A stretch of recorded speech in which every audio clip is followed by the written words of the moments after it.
Sahabat Fresh Juice dimanapun Anda berada, sesaat lagi kita akan mendengarkan Fresh Juice Senin 11 April 2022 bersama Bapak Warindra dari Yogyakarta. Selamat mendengarkan.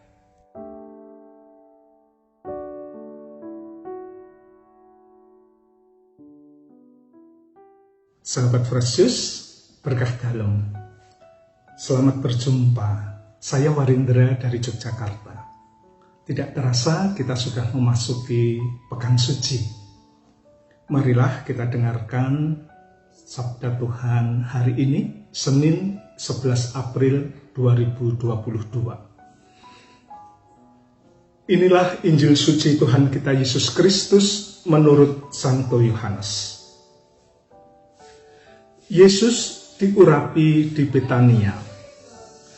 6 hari sebelum Paskah, Yesus datang ke Betania, tempat tinggal Lazarus yang dibangkitkan Yesus dari antara orang mati. Di situ diadakan perjamuan untuk dia dan Marta melayani. Sedang salah seorang yang turut makan dengan Yesus adalah Lazarus.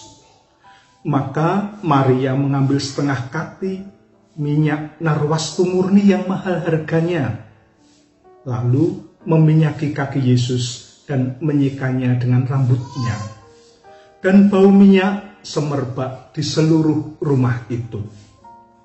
Tetapi Yudas Iskariot, seorang dari murid-murid Yesus yang akan segera menyerahkan dia, berkata, "Mengapa minyak narwastu ini tidak dijual 300 dinar dan uangnya diberikan kepada orang-orang miskin?" Hal itu dikatakannya bukan karena ia memperhatikan nasib orang-orang miskin, melainkan karena ia adalah seorang pencuri yang sering mengambil uang yang disimpan dalam kas yang dipegangnya. Maka kata Yesus, "Biarkanlah dia melakukan hal ini mengingat hari penguburanku. Karena orang-orang miskin selalu ada pada kamu, tetapi aku tidak akan selalu ada pada kamu."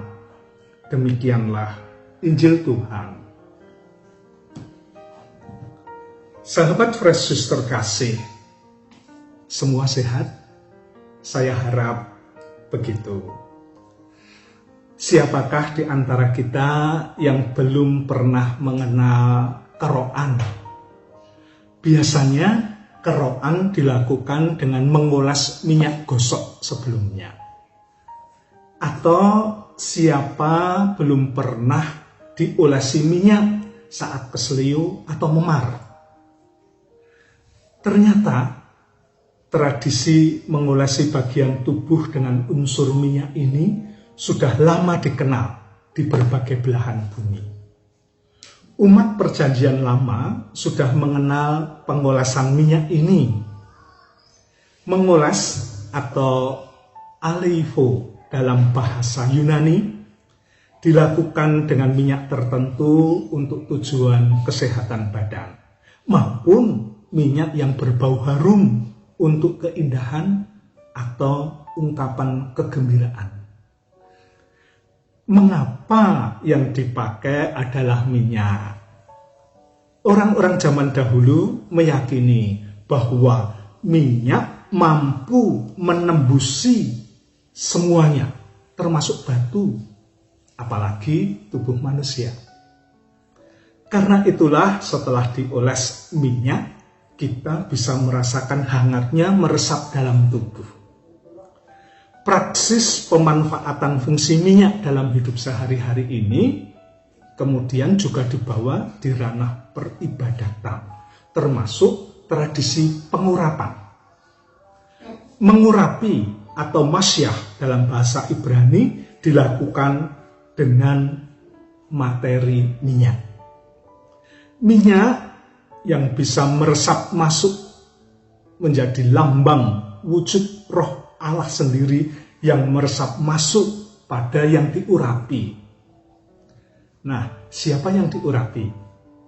Pengurapan biasa dilakukan atas raja, juga imam-imam, belakangan kepada yang dinantikan umat Israel. Mereka menantikan yang diurapi. Yang diurapi ini disebut Masyiah dalam bahasa Ibrani. Yang diurapi sebagai apa? Nah, yang diurapi sebagai pembebas atau penebus atau Goel dalam bahasa Ibrani.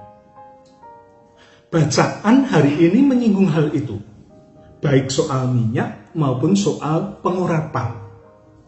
Perikop hari ini diberi judul Yesus diurapi di Betania. Dari kisah yang tadi kita dengarkan, Maria meminyaki kaki Yesus dengan minyak narwastu, minyak wangi yang mahal harganya. Teks Injil tidak menyebut kata pengurapan. Pengurapan memang tidak selazimnya dilakukan oleh perempuan dan juga tidak dilakukan pada kaki. Pada bagian ini kita harus jeli mencari pesan teologis dari Injil Yohanes yang masih tersembunyi. Kita mesti mencarinya dalam konteks jauh seluruh Injil Yohanes. Bacaan hari ini dalam urutan dan pembagian dalam Injil Yohanes menjadi bagian akhir dari pewartaan dan karya Yesus. Sekaligus membuka babak baru kisah sengsara menuju puncaknya di salib dalam bab-bab selanjutnya. Pada perikop sebelumnya memang sudah disebutkan bahwa ada persekongkolan untuk membunuh Yesus. Pembaca Injil Yohanes diingatkan, lebih tepatnya mendapat sedikit penyingkapan samar-samar bahwa Yesus sedang menyongsong penderitaan adalah Mesias yang dinanti. Yesus yang sedang menyongsong penderitaannya itu sebentar lagi adalah Mesias yang dinanti-nantikan umat Israel. Pengolasan minyak wangi pada kaki Yesus oleh Maria secara samar-samar mengingatkan soal pengurapan. Kendati secara eksplisit, Yesus menyebutnya sebagai nubuat kematian dan penguburannya yang tidak sempat diminyaki karena menjelang Sabat. Sahabat Fresh Juice terkasih, liturgi gereja menempatkan teks bacaan hari ini selalu pada hari Senin dalam Pekan Suci, tepat sesudah Minggu Palma.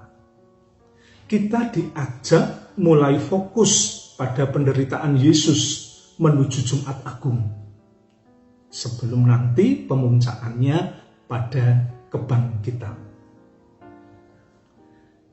Itu pesan utamanya, yang jauh lebih penting daripada mendiskusikan atau malah memperdebatkan soal pencurahan minyak wangi 300 dinar.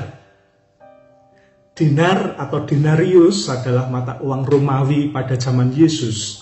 1 dinar konon senilai upah kerja buruh selama 1 hari penuh. Nah, andaikan upah 1 hari kerja kita sebagai buruh itu Rp50.000, maka harga minyak wangi tersebut Rp15 juta. Kalau upah sehari kita Rp100.000, maka harga minyak wangi tersebut Rp30 juta.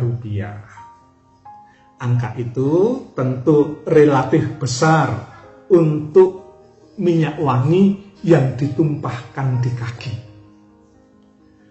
Pernah dalam rapat Dewan Paroki di paroki kami dulu, kisah itu dikutip.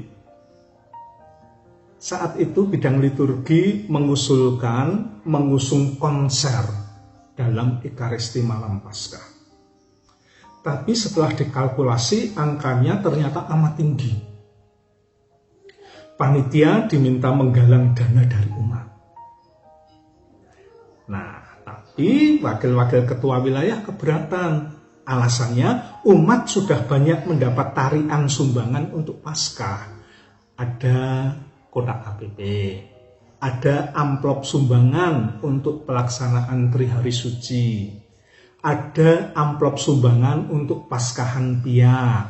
Nah, itu baru di tingkat paroki, belum di tingkat wilayah dan lingkungan sendiri. Lalu bidang liturgi dan tim kerja KUR berargumen, ini untuk merayakan Paskah loh, puncak iman kita. Untuk Tuhan kita tidak boleh pelit dan hitung-hitungan. Benar. Tapi ada yang dilupakan atau tidak lengkap kalau merujuk bacaan hari ini.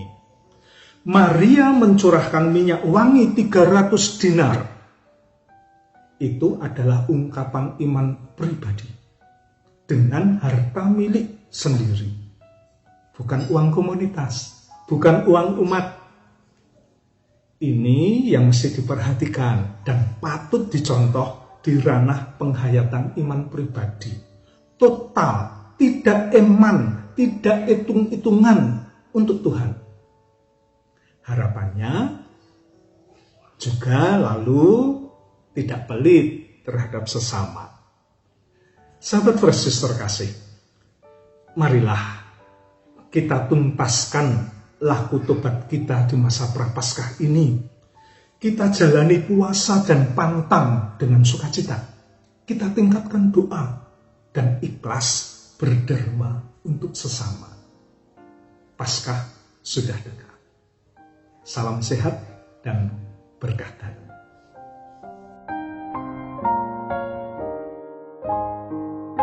Sahabat Fresh Juice, kita baru saja mendengarkan Fresh Juice Senin 11 April 2022.